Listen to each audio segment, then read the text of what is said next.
میں یہ سمجھنا چاہ رہا ہوں نا وہ یہ کہ اگر یہ حکم شرعی ہے تو شریعت تو نہیں بدل رہی نا کسی کے لیے. سوال ان کا بدل جاتا ہے. نہیں ابھی نیت پہ نہ ہم شک کریں, سوال بدل جاتا ہے. نیت پہ شک نہ کریں نا, سوالی کو میرے پاس آ کے پوچھتا ہے, میں کیا اس کو یہ کہتا ہوں ممکن ہے کہ میں ایک فتوے والے کے پاس جاؤں ایک ہی سوال لے کر اور دوسرے والے کے پاس جاؤں وہی سوال لے کر تو فتویٰ بدل جائے, حکم شرعی بدل جائے؟ کیسے ہو سکتا ہے؟ ایک اگر سوال ہو تو پھر اگر جواب بدلے گا تو ہمارے ہاں 4 فقہ ہیں. اچھا, اب یہ شریعت کا آپ فقہ شرعی, حنفی, شافعی, مالکی, حنبلی, یہ آج سے نہیں ہے, یہ ہمیشہ سے نہیں ہے. 14 صدیوں سے. یہ ہمیشہ سے کہاں سے ہیں؟ 14 صدیوں سے چل رہی ہیں یہ چاروں فقہ. یہ چاروں فقہ 14 صدیوں سے چل رہے ہیں جب سے اسلام ہے, اسلام کی قرون اولیٰ سے. اور اگر آپ دیکھ لیں مثلا میں ایک آپ کو ایک چھوٹی سی مثال حدیث کے سامنے رکھتا ہوں. حضرت ابو ہریرہ رضی اللہ تعالیٰ عنہ کھانا کھانے کے بعد گوشت کھایا آپ نے تو فرمایا کہ پانی لے میں نے کلی کرنی ہے. تو حضرت عبداللہ ابن زبیر وہاں بیٹھے تھے, انہوں نے کہا کہ آپ نے ابھی تو وضو کیا تھا, پھر کیوں آپ نے وضو کرنا ہے؟ کلی نہیں, وضو کرنا ہے میں نے. ان کا کہا آپ نے ابھی وضو کیا تو پھر دوبارہ. انہوں نے کہا جی میں نے گوشت کھایا ہے. حضور صلی اللہ علیہ وسلم الوضو مما مست النار, کہ جس چیز کو آگ نے مس کیا ہو جب آپ اسے استعمال کریں تو اس سے وضو کریں. تو انہوں نے پھر آگ نہیں تو گوشت کے علاوہ سالن کو بھی مشق کرے گی, سبزی کو بھی مشق کرے گی, پانی کو بھی اس میں بھی وہ کرتے, لیکن حضرت چائے پی کے بھی وضو کریں پھر بھی کریں. لیکن میں اب آتا ہوں نا اس طرف, حضرت عبداللہ میں اسی کی وضاحت کر رہا. حضرت عبداللہ ابن زبیر رضی اللہ تعالیٰ عنہ نے فرمایا کہ چچا اگر میں آپ کو گرم پانی لا کے دوں آپ کا وضو ہو جائے گا؟ مطلب ہے کہ وضو نہ ہو اور گرم پانی سے وضو کیا جائے تو وضو ہوگا نہیں ہوگا؟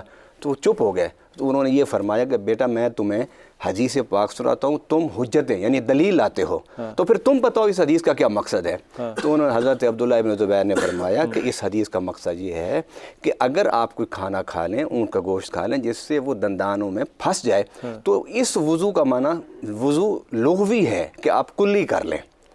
تو یہ نہیں کہ مطلب وضو اصطلاحی اس سے مراد ہے. اب حضرت ابو ہریرہ نے اس سے ایک مسئلے کا استنباط کیا, حضرت عبداللہ ابن زبیر نے اس سے دوسرے مسئلے کا استنباط کیا. جب دونوں نے اپنے دلائل ایک دوسرے کے سامنے رکھی تو حضرت ابو ہریرہ نے اپنی بات رکھی یا سنت رکھی؟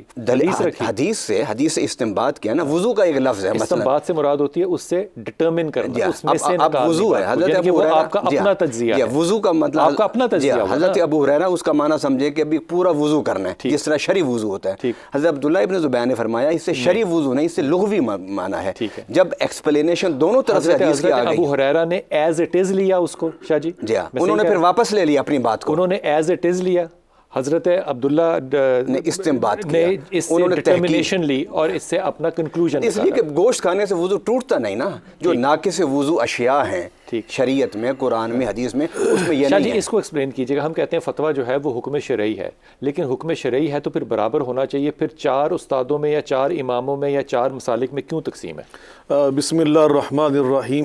یقیناً فتویٰ کی ہم بات کر رہے ہیں. یہ افتاء کے ہم معنی ہے وہ مصدر ہے. اس کا مطلب ہوتا ہے جیسے بھی بیان کر رہے ہیں میرے رفقا حضرت پیر صاحب اور حضرت مفتی صاحب, وہ بہت سارے علماء نے اس کے معنی بیان کیے ہیں, اس کی تعریف کی ہے. اور جو سب سے آسان ہے نا وہ یہ ہے بیان و حکم المسئلہ. جو سوال کیا جا رہا ہے نا دین کی کسی بات, کسی شرعی حکم کو پوچھنے کے لیے, تو اس کے جو شرعی حکم ہے وہ جب مفتی بیان کرتا ہے, عالم دین بیان کرتا ہے, تو اس کو کہتے ہیں کہ اس نے فتویٰ پوچھا, انہوں نے فتویٰ دے دیا, مسئلہ پوچھا. یہیں پہ رک جائے گا. یہ جو شریعت کے تحت اس نے بیان کرنا ہے یہ قرآن اور سنت کے روشنی میں ہے یا اس کے علاوہ بھی ہے؟ ہاں بڑی خوبصورت آپ نے بات کی. بلکہ جب مفتی کی تعریف ہے نا وہ بڑی خوبصورت, آپ نے بعد میں یاد کروا دی آپ نے تعریف. مفتی کی جو فتویٰ دینے والا ہوتا ہے مفتی, اس میں فاعل اس کی تعریف یہ کی گئی ہے کہ هو المبلغ عن اللہ عز وجل احکامہ.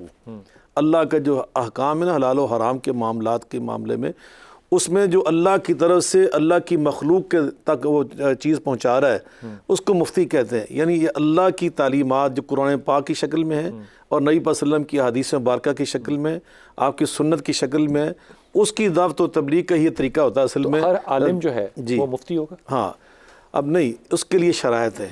ہر عالم مفتی نہیں ہوتا, اس کے لیے وہ فوق کل ذی علم علیم, اس میں مراتب ہیں جو بہت صحیح, جس کو ہم ہمارے زبان میں کہلے سکہ بند قسم کے مستند قسم کے عالم ہوتے ہیں, جن کے پاس علوم تفسیر کے جتنے علوم ہیں, ناسخ منسوخ ہے, اسباب النزول ہے, اور حقیقت اور مجاز کے معنی کے اندر فرق، جیسے بھی بیان کر رہے تھے، اصطلاحی اور لغوی معنی کے اندر فرق، یہ ساری چیزوں کا جو ہمارے قرآن کے علوم سے متعلقہ وہ چیزوں کے ذہن میں ہوں۔ احکام کی جو آیات ہیں ان کو اگر وہ زبانی نہیں یاد رکھ سکتا، لیکن اس کو معلوم ہو کہ فلاں صورت میں فلاں آیت فلاں، تو یہ علوم قرآن ہے۔ حدیث پاک، اس کی اسانید اور جو صحیح حدیث ہے، حسن حدیث ہے، ضعیف حدیث، ان کی پہچان اس کے پاس ہو، اور اس کے بعد اس کے پاس عربی گرامر کا صحیح علم ہو کہ جس کی بنیاد پر وہ صحیح طور پہ عبارات کو پڑھ سکتا ہو، استفادہ کر سکتا ہو۔ دنیاوی اور علوم ہونے چاہیے۔ چوتھی بات یہ ہے کہ اس کے اندر استنباط کا ملکہ بھی ہو۔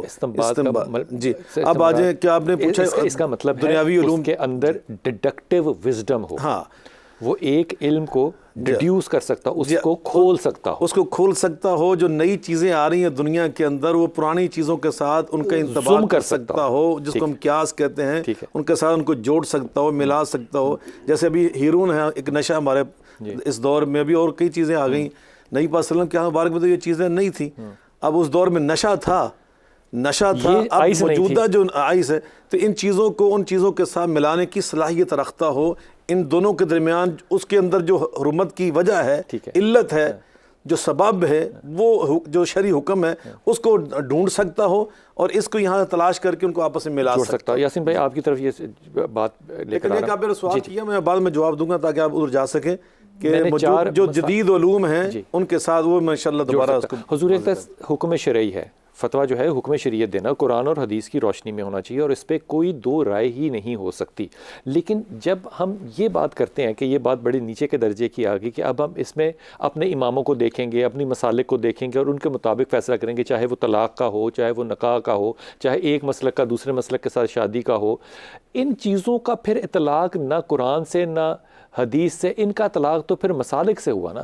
پھر فتویٰ ہم یہ کیوں نہیں کہتے کہ مسالک کے مطابق دیا جاتا ہے، شریعت کے مطابق کیوں؟ جی، بسم اللہ الرحمن الرحیم۔ سب سے پہلے تو ہمیں یہ حدیث پاک جو ہے وہ یاد رکھنی چاہیے، من یرد اللہ بہ خیرا یفقہہ فی الدین۔ اللہ پاک جس کے ساتھ بھلائی کا ارادہ فرماتا ہے اسے دین کی سمجھ بوجھ عطا فرما دیتا ہے۔ تو ذری سی بات ہے، جو فتویٰ دینے والے لوگ ہیں یہ عام لوگ نہیں ہیں، یہ بڑے خاص لوگ ہیں، بڑے خاص الخاص لوگ ہیں، اور ان کی جو مناسب ہیں اور ان کی جو ذمہ داری ہیں وہ دوسروں سے ہٹ کر نہ کریں۔ میں کہتا ہوں کیونکہ آپ ڈاکٹر اسرار احمد سے فتویٰ نہیں لے سکتے، جی جی ٹھیک ہے نا، مولانا مودودی سے فتویٰ نہیں لے سکتے، لیکن جو چینج لے کر آئے ہیں ایکڈیمکل یا انٹلیکچوئل، وہ یہ دونوں حضرات لے کر آئے ہیں۔ آپ اس بات کو یوں کہیے کہ یہ ایک پروسیس میں سے گزرا ہوا شخص ہے جس کو کہ ہم مفتی مانتے ہیں۔ جی جی، تو ایسا ہی ہے نا؟ جی بالکل۔ مولانا مودودی صاحب کے بھی فتوے موجود ہیں، رسائل و مسائل کے نام سے ان کی پوری کتاب موجود ہے سر، اس کے اندر پتہ ہے کیا ہے، لیکن مفتی نہیں ہے نا۔ نہیں وہ تو اس میں ہمیں اس بات کا خیال رکھنا سے نہیں گزرے۔ وہ خود بھی کہتے تھے کہ ہم فتوے نہیں دیتے۔ سر ڈاکٹر اسرار صاحب بھی یہی کہتے تھے، میں عالم نہیں ہوں۔ ڈاکٹر اسرار تو کہتے تھے کہ میں عالم نہیں ہوں، وہ عاجزی تھی ان کی۔ فتویٰ دینے کا جو جس طرح معنی ہے نا فتویٰ دینے اس طرح عالم کی بھی ایک اصطلاح ہے، اس کے لیے بھی کچھ علوم اور کچھ شرائط ضروری ہوتی ہیں۔ ٹھیک، فتویٰ دینا جو ہے نا، جس طرح کی تعریفیں کی گئی ہیں بالکل بجا ہیں۔ فتویٰ دینے کا مطلب یہ ہے کوئی آدمی شرعی معاملے میں آپ سے رہنمائی لیتا ہے، تو شرعی معاملے میں رہنمائی لینا جو ہے یہ فتویٰ دینا کہلاتا ہے۔ کوئی یہ نہیں سمجھا پا رہا ابھی تک کہ شرعی معاملے کو تو میں تسلیم کر رہا ہوں، لیکن میں شریعت کو قرآن اور حدیث سنت تک محدود رکھ